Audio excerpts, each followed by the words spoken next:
Le choix de la rédaction ce soir, c'est l'équipement en matière d'énergie renouvelable. La loi de transition écologique fixe à 50% la consommation en 2020. Le plan pluriannuel de l'énergie prévoit un développement à l'horizon 2023.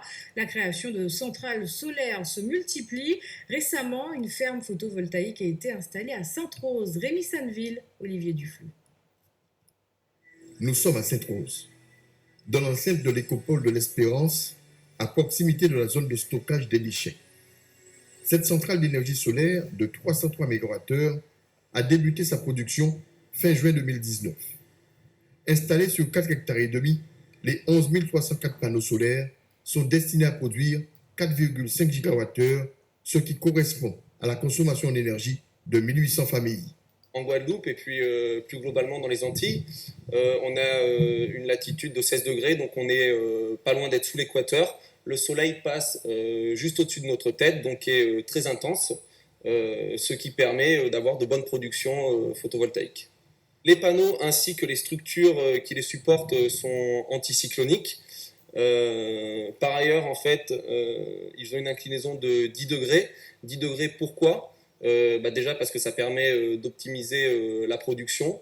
Et en plus, parce que ça permet à l'eau de s'écouler et il se lave tout seul avec l'écoulement de l'eau de pluie. Cette production, en termes d'impact environnemental, évite le rejet dans l'atmosphère de 3 750 tonnes de CO2 par an. Cette centrale est couplée pour des raisons de régulation de l'énergie à des batteries pour une meilleure distribution. On produit au rythme de la météo, c'est-à-dire que quand il y a beaucoup de soleil, on produit beaucoup, quand il y a moins de soleil, on produit moins. Donc sur une centrale photovoltaïque sans stockage, on a beaucoup de fluctuations au cours de la journée. L'intérêt de couper des batteries, c'est de lisser toutes ces fluctuations. Quand il y a un déficit d'ensoleillement, les batteries viennent faire le complément. Et quand il y a plus d'ensoleillement que prévu, la production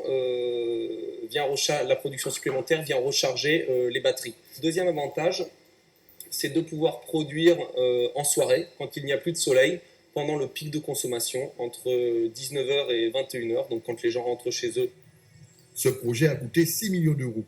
L'exploitant Albioma a signé un contrat d'achat avec EDF sur une durée de 25 ans.